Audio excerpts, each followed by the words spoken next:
My name is John Hawkins, and I am a blogger. And as a professional blogger, I've gotten to live in different places around the country. I used to live up near D.C., been to New York, to Chicago. I could live anywhere in the country if I wanted to, and people ask me, why do you live in North Carolina? When they ask me, I tell them a story. A few years back, I was driving down a country road in North Carolina. I was doing about 60 miles an hour, pouring rain, and unbeknownst to me, I had a bad tire on my car. So I hit a very large puddle, and I started to hydroplane. And I do what you tend to do and get in trouble doing when you hydroplane. I turned, and I turned, and I turned, and it happened until I hit ground. Then my car whipsawed around backwards, and I started going for the woods at about 50 miles an hour. And they tell you when that happens that your life flashes in front of your eyes. It didn't for me. I just heard one thought. This is how you're going to die.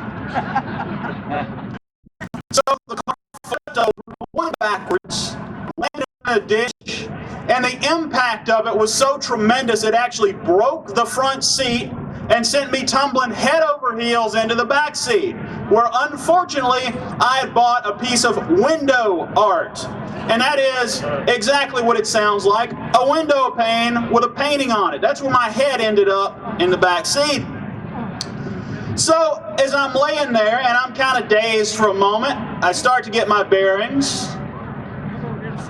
And I realized something kind of terrible. I was not the only person in the car. I should say I was the only person. I had a dog in the car. He was a puppy. His name was Patton. He was named after the general, after George Patton. And I did not hear a sound, and I was pointing in the opposite direction. And I said out loud, I'm sure he's dead. And I turned my head, and there he was, staggering over to me. He was cut up a little bit bruised. But I guess God takes care of little dogs and thick-headed bloggers sometimes. And about that time, I heard a noise outside the car. Someone was running up, and I heard him yell, "You've got to turn the car off. It's gonna explode." Now, when somebody tells you you are in a vehicle that is about to explode, it tends to focus your attention. It certainly did for me. So I tried to turn the car off, but because the car was upside down, I was unable to do it. I yelled out, "It's jammed. I can't turn it off." He said, "You've got to turn it off. It's going to explode." So again, my attention refocused. I tried harder, managed to get it off, and that fella helped me out of the car. When he did, he asked me if I was all right, and I didn't know. I checked. Legs weren't broken, arms weren't broken, my head was busted open a little bit, I was kind of bloody, but I said, "I think I'm okay."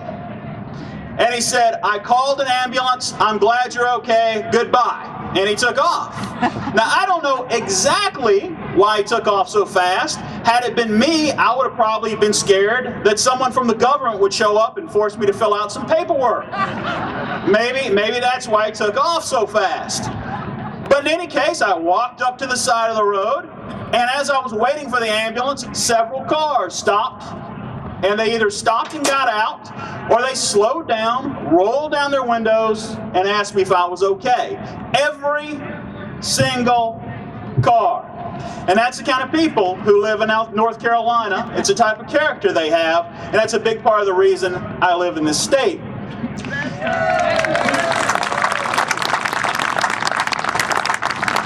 Now, many of you are probably thinking, I've heard worse stories than that, but son, this is not an auto show.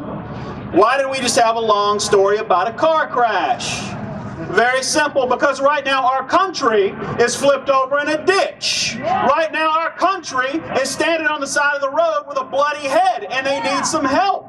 We are spending money right now that not only we're not going to be able to pay for, but the next generation isn't going to be able to pay for, and their children aren't going to be able to pay for. We are taking over, the government is taking over the car companies. The government is taking over the banks. They're trying to take over our health care. I am telling you right now, folks, our country is in peril like it has seldom been in peril before in the history of our country.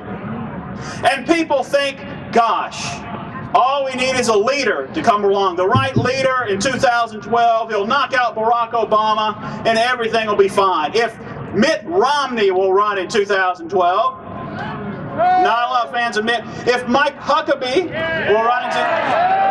Mike got a pretty good reaction. How about if Sarah Palin runs in 2012? That's about what I thought.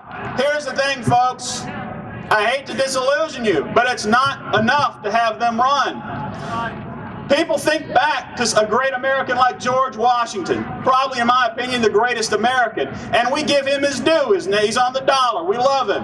But what we forget was George Washington would have been nothing without all those men who went out there with no shoes, dirty, rotten clothes, with no food in their stomachs, and they fought for him. And we think about Ronald Reagan. Everybody here loves Ronald Reagan, right?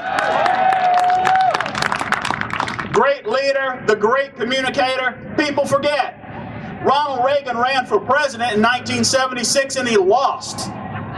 And he lost to Gerald Ford. And this was, folks, not a general election. This was the Republican primaries.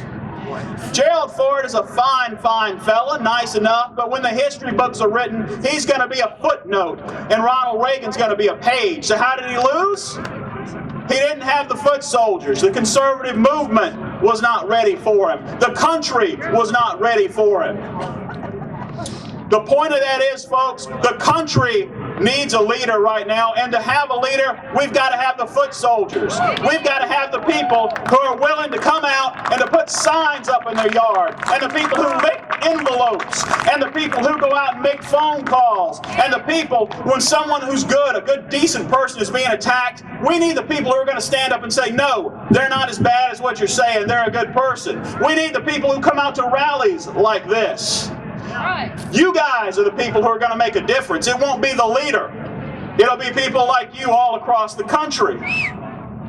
Now, one day, every last one of us, all of us, you guys, me, everybody on the stage, we're all going to die. And when we do, we're going to think about three things. We're going to think about the people we loved and the people that loved us. We're going to think about where we're going. Hopefully, we'll find out. And we're going to think about what we did with our lives. Now, the people who fought under Washington at Valley Forge, whatever else they did in their lives, they can at least say, at least I did that. And the people who helped Ronald Reagan get elected, and some of you are out here today, aren't you? You people, whatever else you do in your life, you can say, I helped my country by helping Ronald Reagan get elected. And I got to tell you, folks, we need people like that today who are willing to stand up and do the grunt work, who are willing to stand up and help get this country back on track. And if you do that, no matter what else you do in your lives, you can at least say, you know what? At least I did that for my country. Thank you.